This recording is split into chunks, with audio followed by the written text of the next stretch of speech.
welcome back to Sunday Live Show. Thank you so much guys for tuning in. Well guys, I'm back again with the Mzansi Soap Stories and namhlanje sikhuluma ngozalo.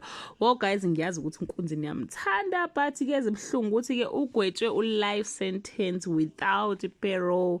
Awukho ku parole uzothola ke uNkunzi uzotholoza nje forever yena according to storyline guys. But namhlanje ke uyagwetshwa ke emva ukuthi ke becubulungisise zonke ke izinto ezifikile ke noma ke bonke ke ubufakazi ke ababutholi babona cha uNkunzi akufanele ke aphume ngaphandle ke ayophila ngaphandle ufanele ukuthi ke afele ke ejele. Bathi ke abantu bakaMashu ke they have ama mixed reaction about ke ukuboshwa ke kukaNkunzi. Abanye bajabule, abanye ke baphatheka kabuhlungu. But ngicanga ukuthi guys ojabula kakhulu uMondli kunini ezingela ke uNkunzi guys kunini finally useyajabula ke guys kuzoba nzima kakhulu ke especially ke kulabafana kade ke besenza noNkunzi ngapha guys uNkazimulo lokho emenjalo ethi nje ubaba noma umkhulu lento emehlele imfanele futhi nje ningamuzweli inhlobo akuzoba mnandi guys kuNkunzi ejele because sekajwayele ukuthi yena ke uphila ngaphandle and uphila ngendlela ke afuna ke ukuphila ngayo.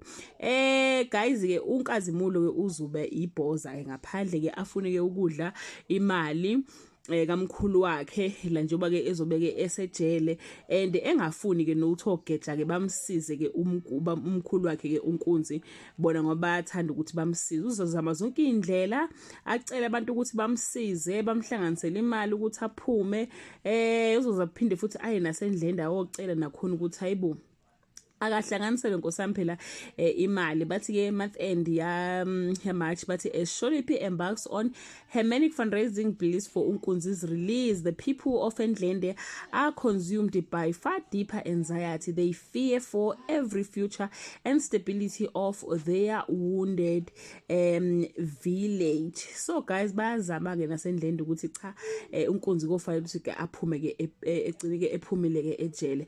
Well guys uNkunzi njengoba simazi ukuthi uNkunzi nje kupossible ukuthi ke angagcina ephumile vele ukuthi kanjani ke we don't know because bathe mabethu uyahamba kulomdlalo wathi cha akukho la yakhona. So kusho ukuthi mhlawumbe ikhona ke enye indlela istoryline sabo abaplan ukuthi ke basimise ke ngayo noma ukuthi ke basave ke icharacter kaNkunzi kodwa abanye bathe cha ngenze ukuthi uyahamba ke uNkunzi.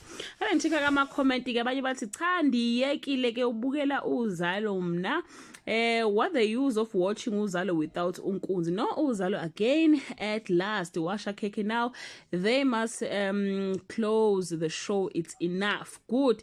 The directors of uzalo like to take a risk uNkunzi ejele. So guys abantu bamthanda uNkunzi and bathi ke mangabe khamba uNkunzi they will never watch uzalo again. So I hope ukuthi ke ama writers ke ayayibona leyo ndaba futhi ke angeke bayikhile ke icharacter ke kaNkunzi futhi ngicabanga ukuthi gazi uNkunzi uhola ukuba dlula ke bonke abantu ke kulo yamdlalo. That bring us to the end of this video. To leave your comment below and share your opinion. Bye.